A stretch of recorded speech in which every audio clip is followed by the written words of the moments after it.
Peace and love. What's good? It's your boy Maureen Bay. Coming to the family. So we established status. So in order for one to seek remedy, you must be in the proper status, in the proper person. In propria persona sui juris.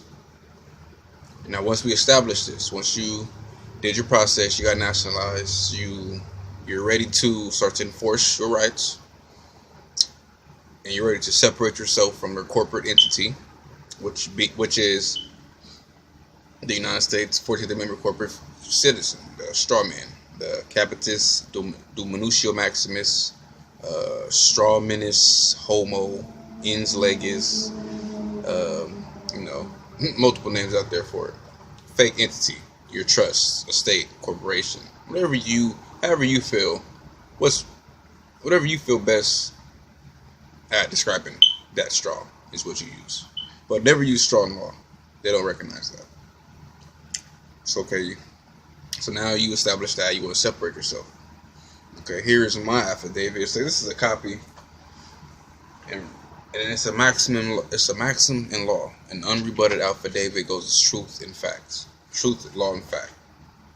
So this is one of them. I don't know if you can see it, it's probably backwards, but I'm gonna read it to you anyway. Certain, I can send templates out. It's not a problem. And I'm gonna just read off, key points basically.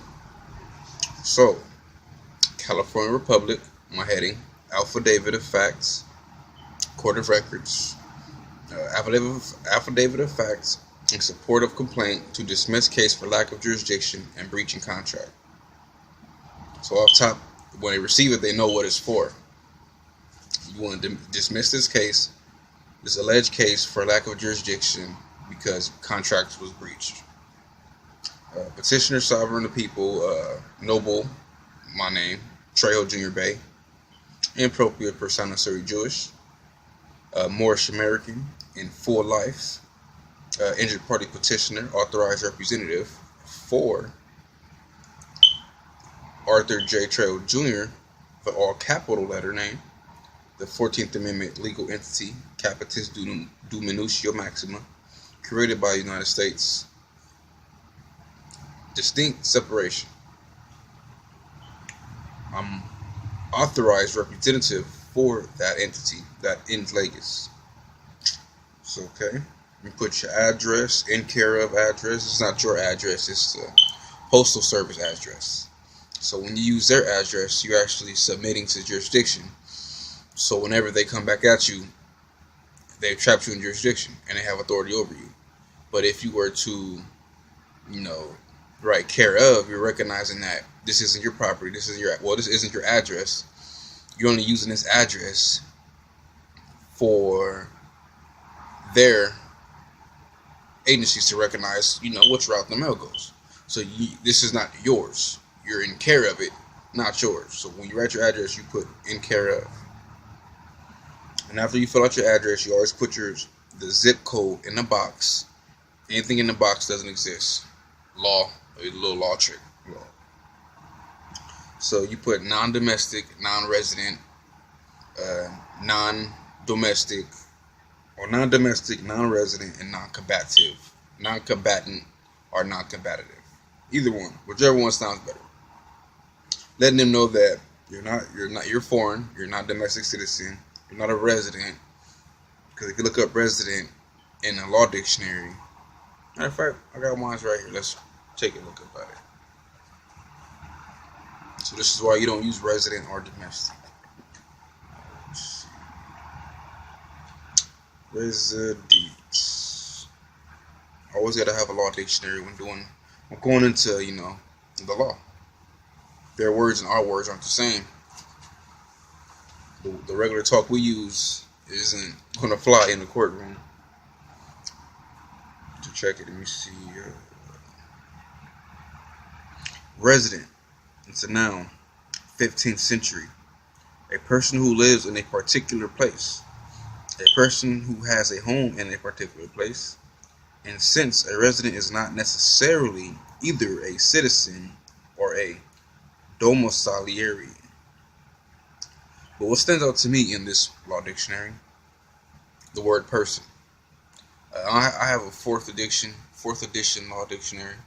It's not the best one, it's not the oldest one, but it gets the job done. But the older dictionaries go into, and tell you some good, the origin, like the original meaning, the original definition.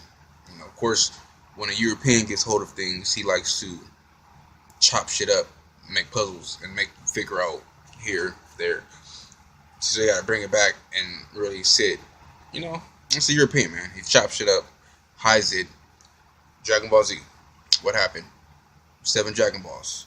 After you summons them, what happens? They disperse. You gotta go find them, put them together. Then the dragon comes up, which is a serpent. Your Kundalini energy comes up your spine, activates the pineal gland, anoints the pineal gland, secretes melanin, pumps through your blood, and now you are considered baptized. This is ancient. This is science of the body, science of anatomy, spirit science. It's documented facts. It's proven. Jesus Christ. Well, Jesus Christ, Yahshua ben Yosef, activated his pineal gland. Buddha, Confucius, their pineal glands, their kundalinis were stemming. They were moving. Their chakras were aligned. They were true divine messengers. All that. Anything about the dragon, anything about the serpent, or the dragon, the serpent. I'm mainly the serpent. That's because we got the draconians and you got the serpents. That's a whole other topic. But we're sticking to the energy. You feel me? It's all energy, man. Activate your chakra points. Collect your Dragon Balls. Go Super Saiyan. Then once you hit Super Saiyan, you go Super Saiyan 1, Super Saiyan 2, 3, 4, 5. God mode. I know y'all feel me because most of the people in my generation, we grew up watching the same shit. Dragon Ball Z. So that's what that is. But resident, person is a corporate entity. Remember that. You can find that at the Washington, D.C. or District of Attorney, Washington, D.C. definitions. If you look it up, definitions definitions, Washington, D.C. Definitions, because they're supposed to be operating. Their original jurisdiction is in Washington, D.C. 10 miles square. So how the hell do they get way in Long Beach talking about we violated some right, and they have no jurisdiction over here? They have no personam jurisdiction, no territory jurisdiction. No territorial jurisdiction or it's personam. Just always remember these 3: personam jurisdiction, territorial jurisdiction, and subject matter jurisdiction. Those are the 3 right there. When you go to court, it's status, jurisdiction, adjudication. Remember those 3. Off the top, whenever you approached by an officer, they're not officers, they're not elected. Whenever you're approached by a private policy enforcer, you present your status, challenge their jurisdiction, then you adjudicate. But these are good for courtroom. But I mean, if you approach,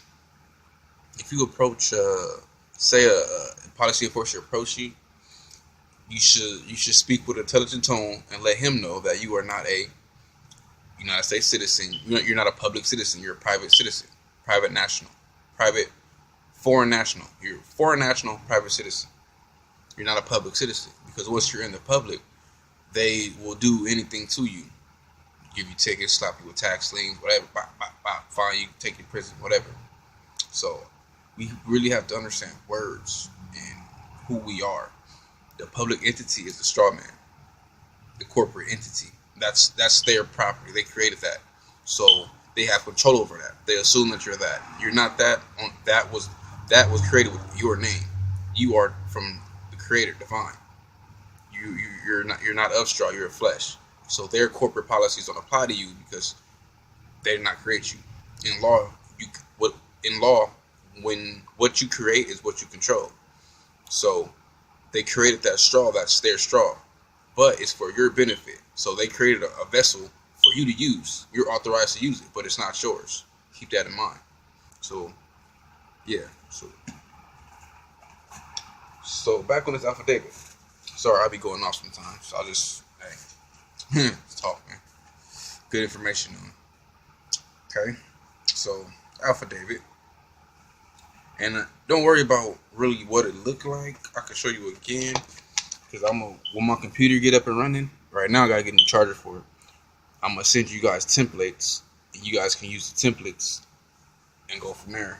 Plug what you need to plug in. All right. Second page of the affidavit. Okay. Second page. Remember, when you do affidavit, you want point for point, so they have to rebut it point for point. Okay. So check it. Notice to the agent is notice to the principal.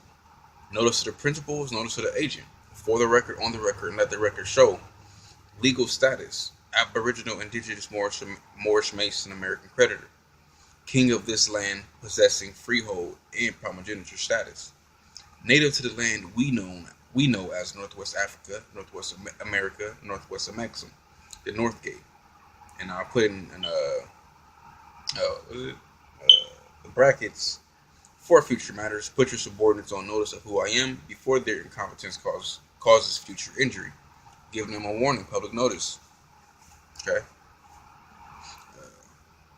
Name, Noble Arthur Trejo Jr. Well, Arthur Trejo Bay II, being duly affirmed, states, I am Noble Arthur Trejo Bay II, authorized representative for, all capital letter, Arthur J. Trejo Jr., the legal entity.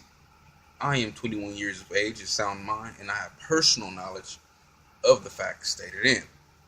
Now, I know it sounds just like me reading, guys, but pay attention to every word. I am not the 14th Amendment corporate citizen created by the United States. Number one, they have to rebut that. They have to prove me wrong. The employees of the United States are not government. The people are. The United States is a private corporation. See Title 28, Section 3002 of the United States Code. Give them where to find it at. Clearfield Trust Company versus United States. Supreme Court ruled that governments descend to the level of mere private corporations that take on the characteristics of a private citizen, where private commercial paper, Federal Reserve notes, and securities checks is concerned. For purpose of suit, such corporations and individuals are regarded as entities entirely separate from government. That lets them know, look, you're asking me to pay a fine, you're asking me for money, you're coming up out your sovereign capacity, now you're asking for Federal Reserve notes, now you're considered a private citizen, now I have remedy, because you're a private citizen, you're no longer considered sovereign. So when they ask you for, when they're giving you tickets and asking you for fiat, they have descended to private corporations and lost their sovereignty. Clearfield Trust Company.